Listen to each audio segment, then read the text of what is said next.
முதல்ல நம்ம PicsArt open பண்ணிக்கலாம். பிக்சார்ட்டுக்கு ஓப்பன் பண்ண அப்புறம் ஒரு பிளெயின் ஒயிட் பேக்ரவுண்ட் சூஸ் பண்ணி வச்சுக்கோங்க. அதுக்கடுத்து அதை நான் கிராப் பண்ணுற மாதிரி கிராப் பண்ணிக்கோங்க. கீழே வந்து உங்களுக்கு போஸ்ட்டுன்ட்டு சொல்லி ஒரு ஆப்ஷன் இருக்கும். அந்த கிராப்பில் அந்த ஒரு ரேஷியோவில் வச்சுக்கோங்க. வச்சுட்டிங்கன்னா கரெக்டாக இருக்கும். இப்போ ஆட் இமேஜ் கொடுத்துட்டு நீங்கள் என்னெல்லாம் இமேஜ் ஆட் பண்ணுமோ அதை ஆட் பண்ணிக்கோங்க. உங்களால் மேக்ஸிமம் 8 இமேஜ் தான் ஆட் பண்ண முடியும். பட் நம்மளுக்கு 12 இமேஜ் தேவைப்படும். ஃபஸ்ட்டு இது 8 இமேஜ் ஆட் பண்ணிக்குவோம். அதுக்கடுத்து ஒரு ட்ரிக் யூஸ் பண்ணி மிச்சம் இருக்கிற இமேஜை நம்ம ஆட் பண்ணிக்கலாம். நான் மாதிரி 8 இமேஜ் இப்போ செலக்ட் பண்ணிக்கிறேன். நான் செலக்ட் பண்ணுற மாதிரி நீங்களும் செலக்ட் பண்ணிக்கோங்க. ஸ்க்ரீனில் ஆட் ஆன உடனே ஒவ்வொரு இமேஜும் நீங்கள் கிராப் பண்ணணும். கிராப் பண்ணும்போது ஸ்கொயர்ன்ட்டு ஒரு ஆப்ஷன் இருக்கும். அந்த ஆப்ஷனை வச்சு கிராப் பண்ணுங்கள். எல்லா இமேஜும் ஸ்கொயர்லேயே வச்சு கிராப் பண்ணுங்கள். அப்போ தான் உங்களுக்கு வந்து எடிட் பண்ண ஈஸியாக இருக்கும். இப்போ கிராப் பண்ண முடிச்சிட்டிங்கன்னா நான் வைக்கிற அலைன்மெண்ட்டில் நீங்களும் வைங்க. அதாவது 3 columns 4 rows அந்த அலைன்மெண்ட்டில் வைக்கலாம். இப்போ 8 இமேஜை வச்சோடனே அதை சேவ் பண்ணிக்கோங்க.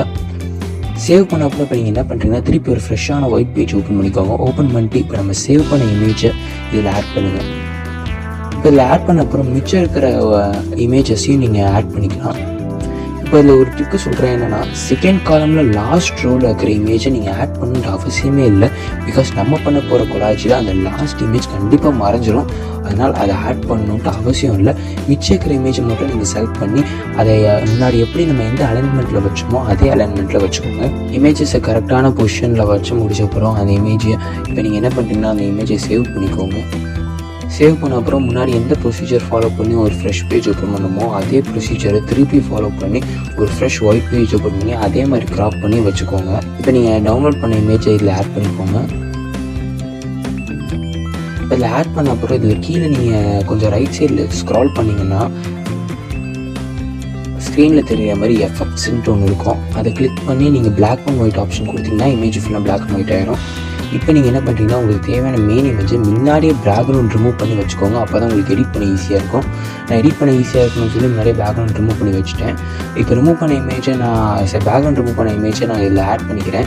ஆட் பண்ண அப்புறம் கரெக்டாக பார்டர் வச்சுக்கோங்க. பார்டர் ஒரு 8 இல்லை 10 வச்சுக்கோங்க. கரெக்டாக இருக்கும்.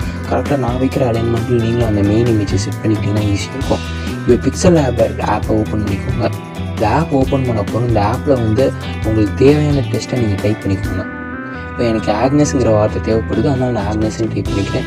இப்போ உங்களுக்கு பிடிச்ச ஃபாண்ட்டை நீங்கள் சூஸ் பண்ணிக்கலாம். அந்த ஆப்பில் நிறைய ஃபாண்ட் இருக்கும். அது உங்களுக்கு பிடிச்ச ஃபாண்ட்டை சூஸ் பண்ணிட்டு இப்போ கீழே அந்த ஏ ஆப்ஷனை கிளிக் பண்ணிட்டு கொஞ்சம் ரைட் சைடில் ஸ்க்ரால் பண்ணிங்கன்னா உங்களுக்கு ஷேடோன்ட்டு ஒரு ஆப்ஷன் இருக்கும். அதை எனேபிள் பண்ணிட்டு எல்லோ கலர் வச்சுக்கோங்க. அப்போ தான் பிளாக் அண்ட் ஒயிட் பேக்ரவுண்டுக்கு மேட்சிங்காக இருக்கும். எல்லோ வச்சுட்டு பிளர் ரேடியஸை கொஞ்சம் இன்க்ரீஸ் பண்ணிட்டு அந்த கீழே 2 ஸ்கொயர் ஆப்ஷன் மாதிரி இருக்கும். அதை கிளிக் பண்ணி டிரான்ஸ்பரண்ட் கொடுத்துட்டிங்கன்னா இமேஜை சேவ் பண்ணிக்கோங்க.